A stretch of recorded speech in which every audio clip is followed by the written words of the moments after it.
Hello everyone.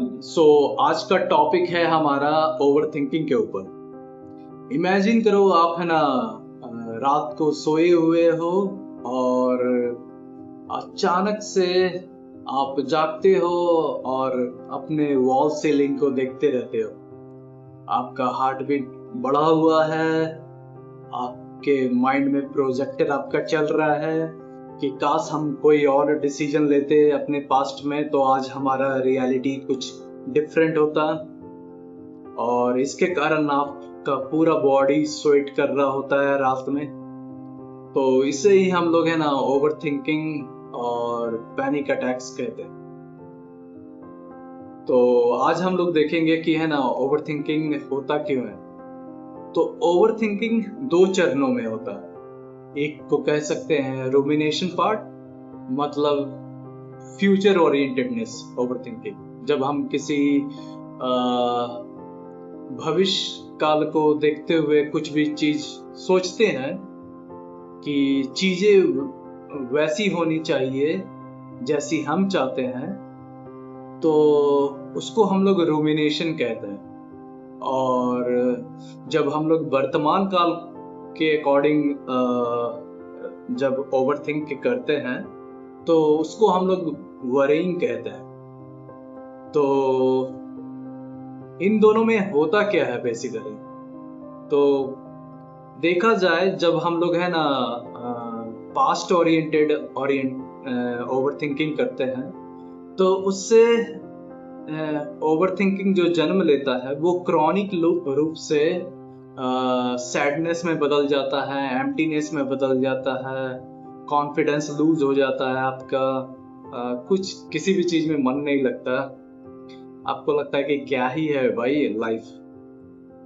तो इसको हम लोग कहते हैं, इस स्टेट को डिप्रेस्ड स्टेट और डिप्रेशन भी कह सकते हैं।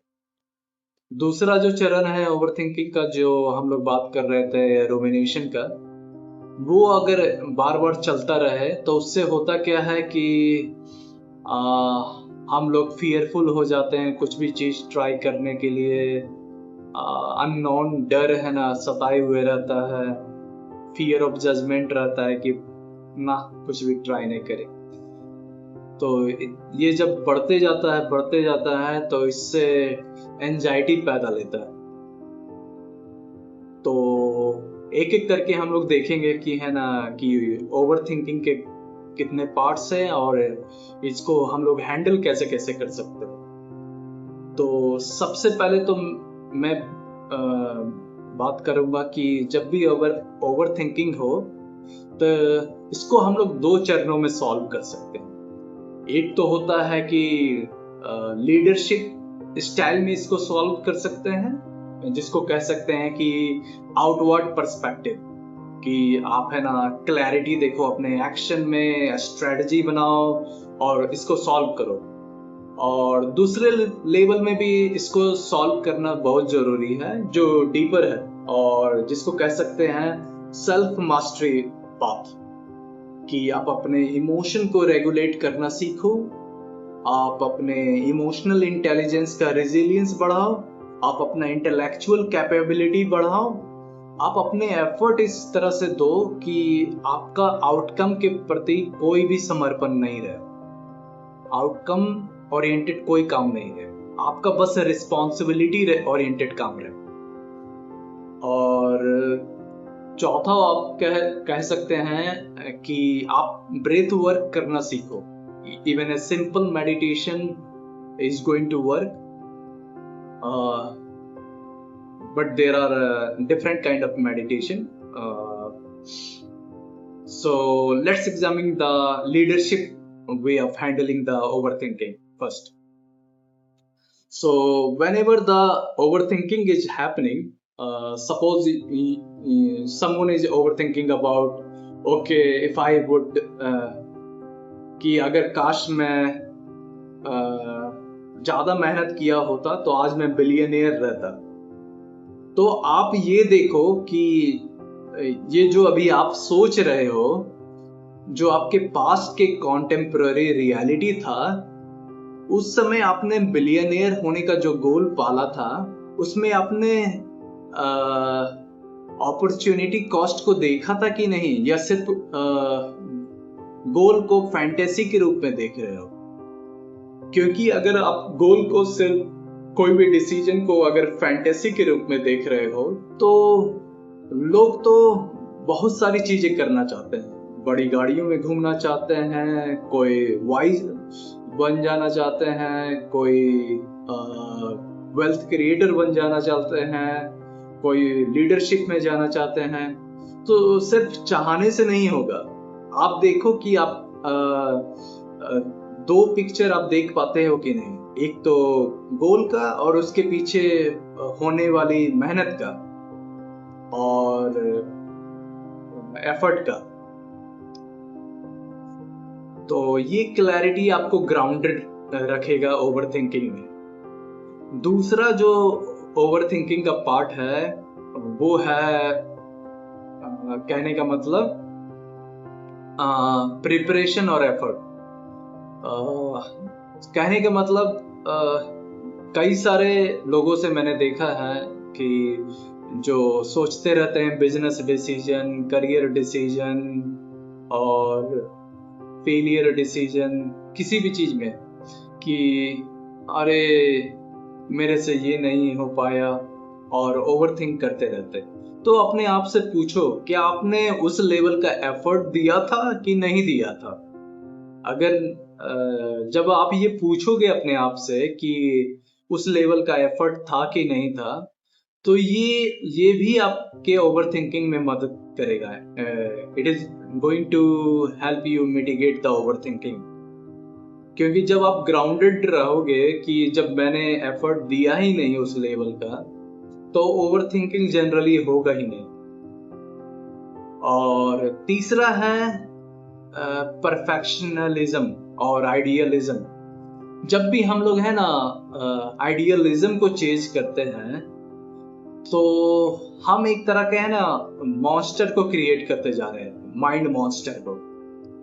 तो क्या हमको माइंड मॉन्स्टर क्रिएट करना जरूरी है परफेक्शनलिज्म का? क्योंकि अगर हम लोग अपना बेस्ट नहीं देंगे तो भी काम नहीं चलेगा, और अगर बेस्ट देते हैं तो ओवरथिंकिंग होता है। तो इसका सिंपल सा सॉल्यूशन है, आप क्या कर सकते हो कि आपको मेटिकुलस है ना एफर्ट में होना है, थिंकिंग में नहीं। थिंकिंग में आप ह्यूमन एरर को एक्सेप्ट करना सीखो, क्योंकि हम लोग रोबोट नहीं है, हम लोग ह्यूमन बीइंग है। There is a difference between somebody who is working like a AI or robot, and somebody who is working as like the human being or the conscious individual. तो ये वाला चीज आप अपने ध्यान में रखोगे तो ये भी आपको ओवरथिंकिंग वाले फील्ड में मदद करेगा कि कैसे आप लेसन कर सको ओवरथिंकिंग को।